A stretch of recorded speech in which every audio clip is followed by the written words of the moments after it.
Hello everyone, this is Mario, welcome back to my channel and welcome to the final stage of the Critérium du Dauphiné 2019 in Pro Cycling Manager. So today the riders will face a very hilly stage.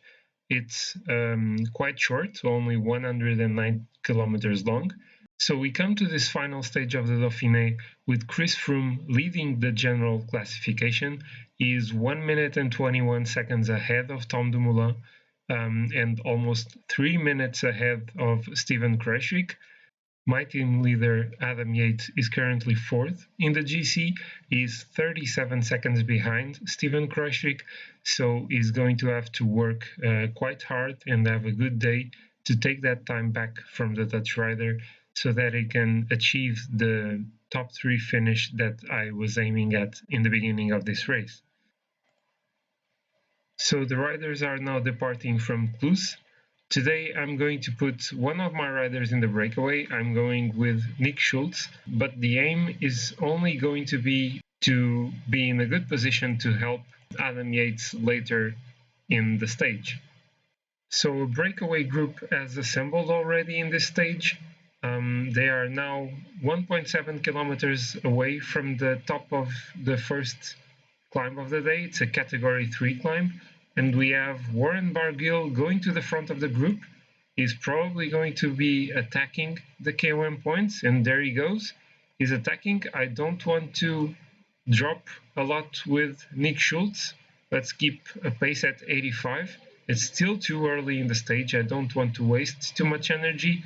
And Warren Barguil took the points here and is now only trailing by 7 points behind Alexei Lutsenko, who is not in the breakaway.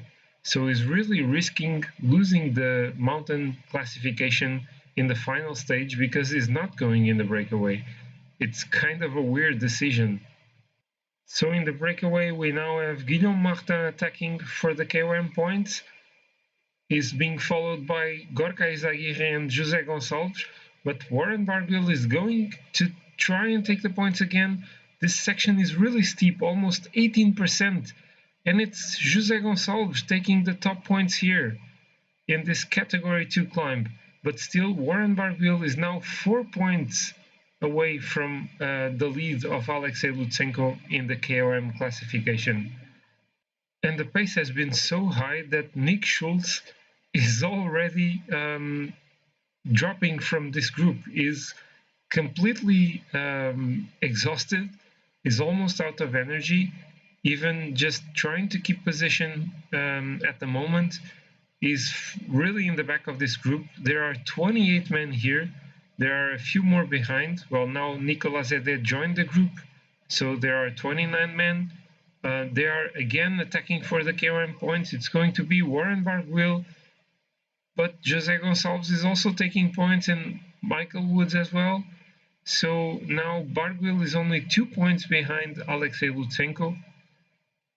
And in the meanwhile, Adam Yates is dropping. What is happening in this stage? This is really nuts. The pace has been really high, and I'm going to drop Nick Schultz to Adam Yates again because honestly, the pace is so incredibly high that all riders are being completely drained. And I have to get Adam Yates back into the front of this group as fast as I can. So we are now about 70 kilometers away from the finish line. And finally, I can tell you who the riders in the breakaway are today. So we have José Gonçalves, Warren Barguil, Sander Armé, Marc Padun, Alessandro De Marchi, Pierre Rollin, Rémi Cavagna, Tom Skuyens, Petili, I don't remember his first name now, Gorka Izagirre, Felix Groschartner, Simon Clark, Dylan Toons, Herman Pernsteiner, Emmanuel Buchmann, Björg Lambrecht, Langen, Sebastian Reichenbach, Michael Woods, Nathanael Berane, Stefan Rossetto, am I forgetting anyone? Vanouk, Koen de Kort, and Ricardo Zoidel. I don't think I missed anyone. There are 27 riders in this group, and I have to go back to Adam Yates because they are having trouble following the pace again. This is so incredibly high. We are now in the Col du Corbier. It's a category 1 climb, 5.2 kilometers long at 9.3% average slope. So it's quite hard, this climb. Early in the stage, I was considering being the one increasing the pace in this climb, but apparently I don't really need to do that because the other teams are taking care of that. Now on the top of the climb, Sebastian Reichenbach is taking the top points here, followed by Warren Barguil, who takes the provisional lead in the mountain classification. So he's probably going to be the one taking the win. So right now the favorites group only has 27 men, although a few more are now coming back.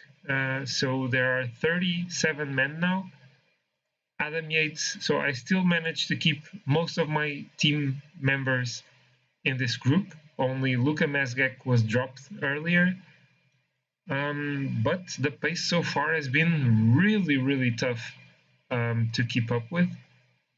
So let's see how we can cope with this pace and do what we have to do, which is take 37 seconds over Steven Kruijswijk. Well, and not to lose time on the riders behind Adam Yates, mainly Romain Bardain.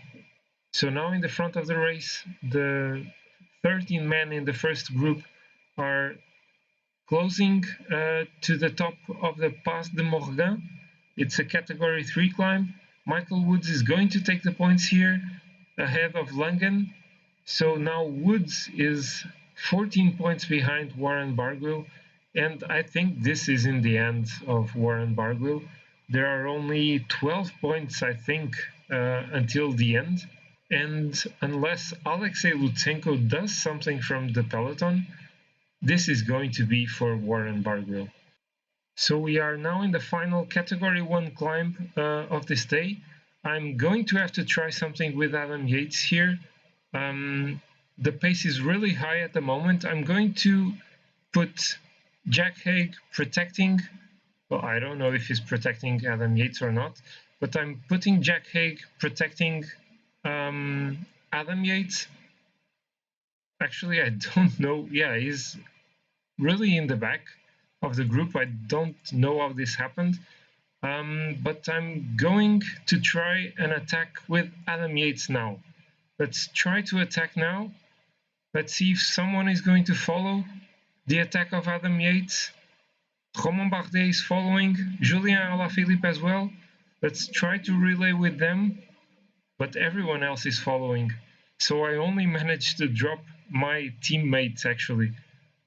Let's do everything I can until the top of this climb, or maybe try to save some energy now so I can try and attack later.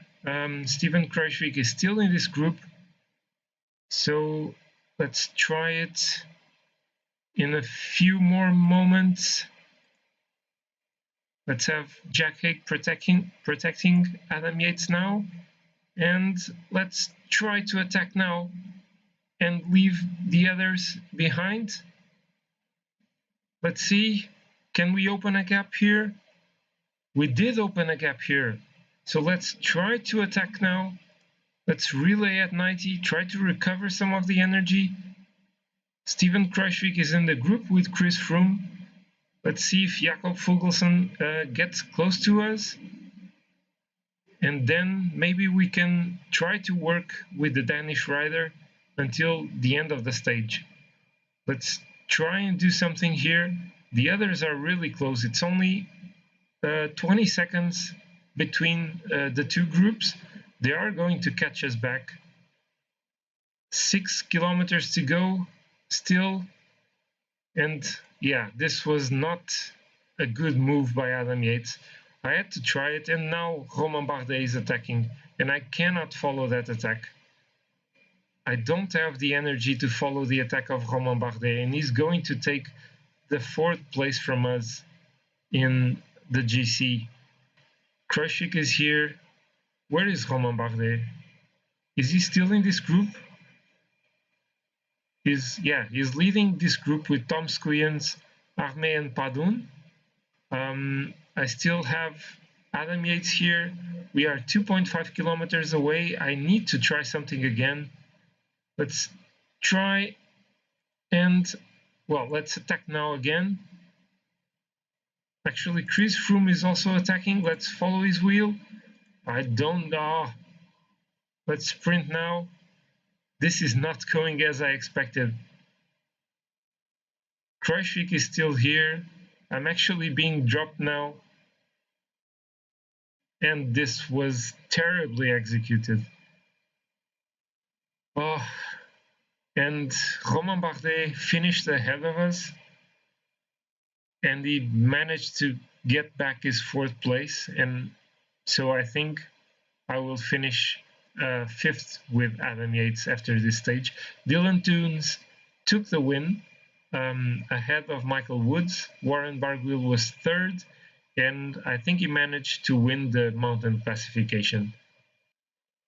So Dylan Teuns won the final stage of this Critérium du Dauphiné solo after going in the breakaway of the day. Dylan Teuns was almost 1 minute ahead of Michael Woods, Warren Barguil, and Alessandro De Marchi. So Chris Froome wins the Critérium du Dauphiné 1 minute and 43 seconds ahead of Tom Dumoulin. Warren Barguil winning the mountain classification. Magnus Kort is the winner of the points classification. The best young rider, with no surprises, was Gianni Moscon. He led this competition since day one. And of course, the best team was Team Ineos, ahead of Astana and Groupama FDJ. So that was it, the final stage of the Critérium du Dauphiné. Dylan Teuns taking the win in this stage. This was a really tough stage, being short. The pace was always really, really high. And actually, I'm really disappointed with how I did with Adam Yates. I did not manage to gain any time on Steven Kruijswijk. We finished both on the same time.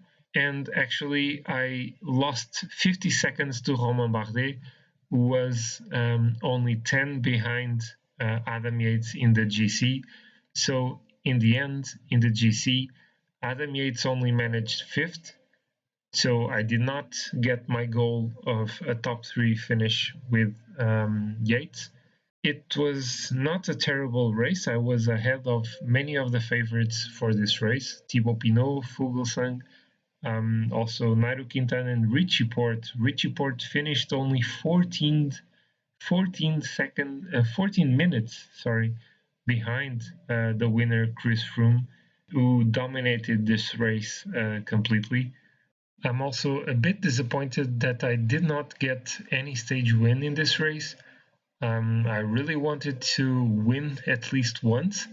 I managed to finish 3 times in the 3rd place with Dario Limpi in the first 3 stages. So it's kind of disappointing that I did not manage to take a win.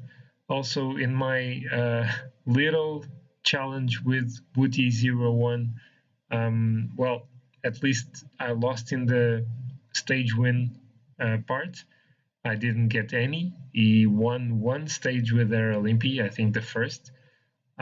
He also took the best young rider classification with Nick Schultz. It's quite surprising that he managed to do that, but at least I won GC-wise, because I got 5th place with Adam Yates, and if I recall, he was only 6th or maybe even 7th with Yates. So I guess I won this, because, you know, it's all about the GC, right? So if you have enjoyed my series and this video in particular, please hit the like button. Also, please comment below on what you think I should have done better. Also, please tell me what you think I should improve in my videos. I really appreciate your feedback. It's really important so that I can improve my videos and so that you can enjoy them even further. And if you enjoy what I'm doing with the Pro Cycling Manager videos, please subscribe to my channel. I really appreciate your support, and I hope to see you next time for another video of Pro Cycling Manager 2018. Bye!